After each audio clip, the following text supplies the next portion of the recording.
Thank you.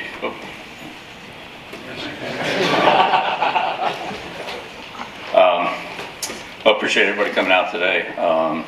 It's really exciting for me to be here. Start with Chancellor Roberts. He's made such a huge difference in the opportunity to come to North Carolina. Been very supportive. Has given us a great opportunity at a school that's already a great school with a great brand.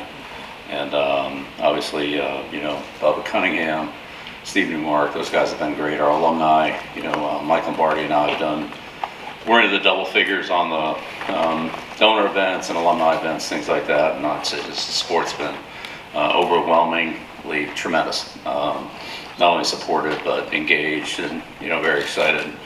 We want to match that excitement and put that on the field. So, Mike and I have worked together for a long time, going all the way back to the start of Cleveland. Mike in the general manager role, myself in the coaching role.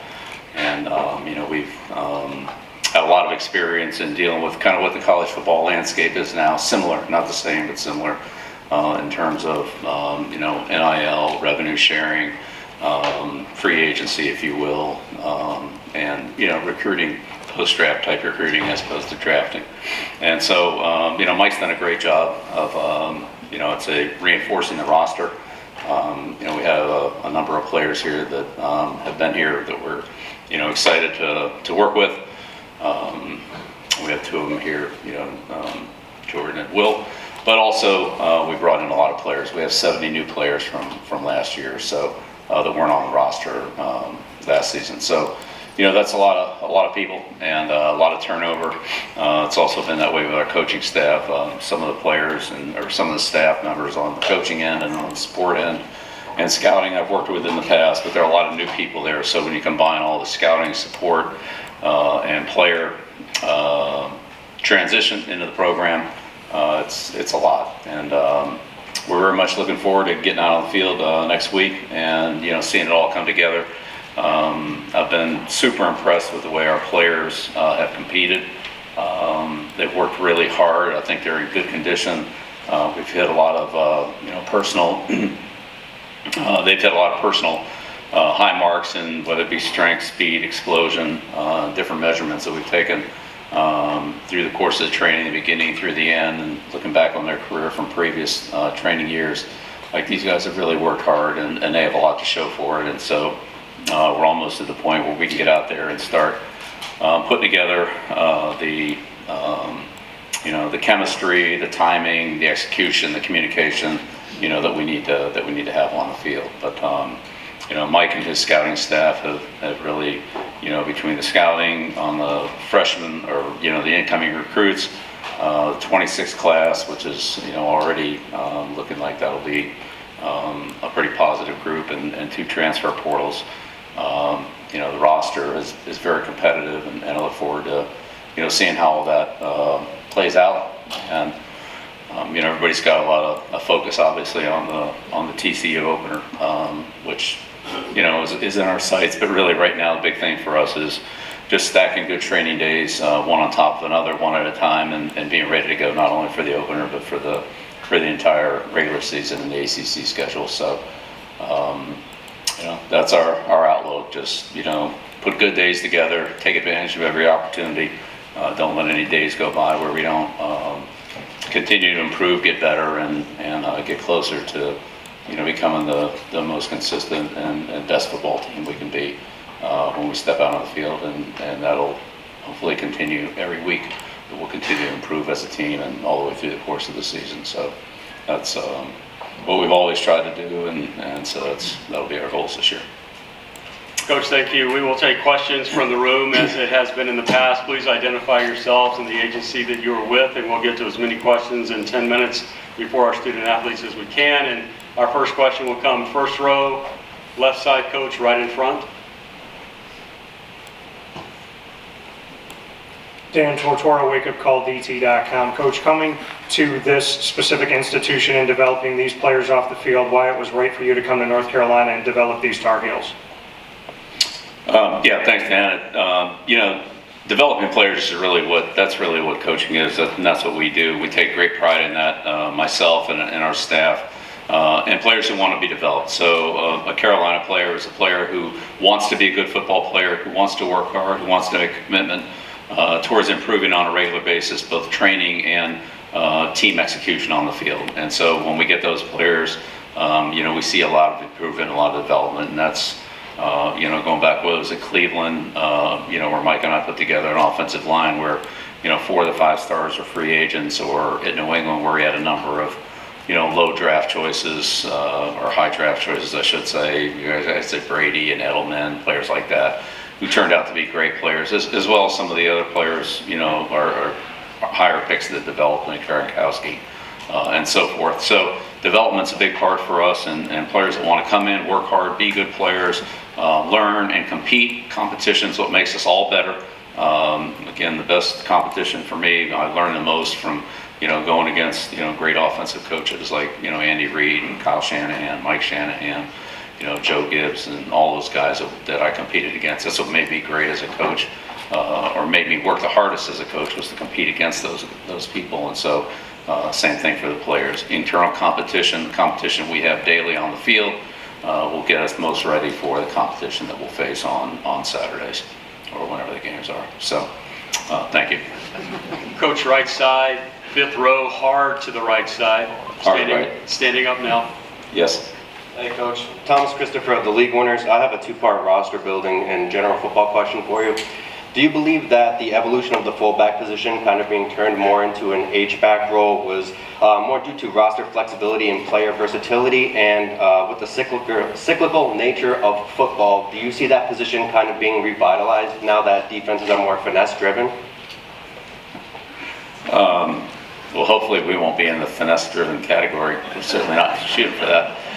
But yeah, thanks for the question. The fullback question is an interesting question. It really, I think, picked up a lot of momentum when Coach Coryell started with that, and then Joe Gibbs brought it to Washington and ran a one-back offense with Riggins and those guys, all the backs he had there. They kind of rotated them through, George Rogers, all those guys.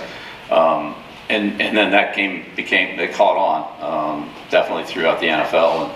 And at the Giants, we faced that twice a year, and so pretty familiar with the way that one-back offense evolved. And now as offenses have gotten into more spread formations, whereas a lot of 11 personnel and almost all college defenses and pro defenses for that matter are nickel-based, with maybe a 6th defensive back in passing situations, but most everybody's playing 5 defensive backs. I think that reflects on the lack of a fullback, and even in 12 personnel, where usually one of the tight ends is a receiving tight end. So how that trend will continue, I don't know. I'd say for us, we'll do what we feel like is best for the football team, like we always do, and just see how that plays out. But it's been an interesting evolution that's gone from everything being all 2-back. I remember when I first started with the Colts, we went through all the defensive adjustments, that there was always one little box in the very bottom of the corner, or bottom corner of the page, that had a one-back set on. Everything else was in 2 backs, whether it was brown, blue, black, green, depending on where the backs were set. There were different color codes for the formations, and there was one box for the one-back sets, and now there's no 2-back sets. So yeah, that's been an evolution. Coach, left side, towards the left. Sir, if you'll Left side towards the left. Got it. That's right. Hey Coach, this is Grayson Mann with TigerNet.com. Talking to Dabo Sweeney earlier, you said how much he's learned from you since you've made this move to North Carolina. How's your relationship with him grown, as well as the other coaches within the ACC? Yeah, we're all learning from Dabo. That's very, very nice of him to say that. Very complimentary. Dabo's been a friend for a long time. We've scouted his players from the NFL down. Some of the players that are here today, I actually thought, maybe we'll draft one of these guys. And now here we are going to be playing against them. So, but Dabo's been great. I have so much respect for him, the Clemson program, what he's done, the way he runs it. It's high quality. Kids are high quality. He came up to New England, got probably the top player out of New England, in the last probably decade, Christian Wilkins out of Springfield. Suffield Academy. And, you know, I think that says a lot for the program that he runs and you know, what he's done for not only college football, but all the student athletes that he's coached there.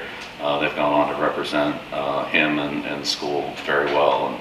And, you know, again, I have a ton of respect for Dabo and what he's done. Great opportunity to spend some time with him at the ACC coaches meetings, and you know, so it's been a really enjoyable guy to be around. I don't know if that'll be true on Saturday afternoon, probably not, but at least in these meetings it is. Yeah. Coach, right side, third row. Kenton Gibbs with Locked On ACC. Coach, one of the biggest differences between the pro game and college game is you're dealing with 18 to 23, 24-year-olds as opposed to full-grown men with families and whatnot. And with an off-season that's seen a little bit of controversy and all that type of stuff, how have you ushered them through blocking the noise and keeping the main thing the main thing? Yeah, well, I mean, the great thing about working with the college players is just the growth and the development that I've seen with them. I saw a little bit of that last year when I was at Washington with Coach Fish and Steve out there, to see how much the players improved from the spring until the start of training camp. And this year, of course, we haven't started training camp yet, but through the course of the spring, the amount of improvement that our players made in those 15 days, most of which were in pads, is something that you never saw in the NFL because we never, could wear pads in the off season. And so, how much better the players got in their fundamentals, their footwork, their hand placement, leverage, tackling, so forth. All the physicality things that come with different positions, whether that's press release, jams, and so forth. The improvement was tremendous. And so I'd say on the college end, you're right, the players are a little bit younger and less skilled. Sometimes that's an advantage. There are fewer bad habits to break. But I would say also the players are, I'd say, much more receptive to the coaching. They haven't had as long with the way that they were doing it, through a college career, maybe even through some pro years, where they were, starting to develop some habits they were comfortable with, and they were a little harder to change. I'd say, with our players, they've been very receptive to everything we've asked them to do. They've trained extremely hard. As I said, the personal achievements between their strength, their speed, their explosiveness, all the different body fat percentages, all different things that we measure is, in the high 90% range. I mean, there's only a couple guys that haven't, had the improvement, but really it's been pretty much the whole team. So that's been, as a coach, it's fun. It's fun to see players get better, and then that gives them more momentum to keep working. I know we've given the players a couple of weeks off, in the training cycle from time to time, and in a lot of cases they've come back even a little bit further ahead of where they were when they left, which kind of indicates they continue to work hard in their training. So, we're excited to see how all that manifests itself out on the field when we actually start playing football. But I think we'll be ready to start when we get going next week. Thank you. Coach, thanks for the time. You can switch spots with Thad Dixon, and we will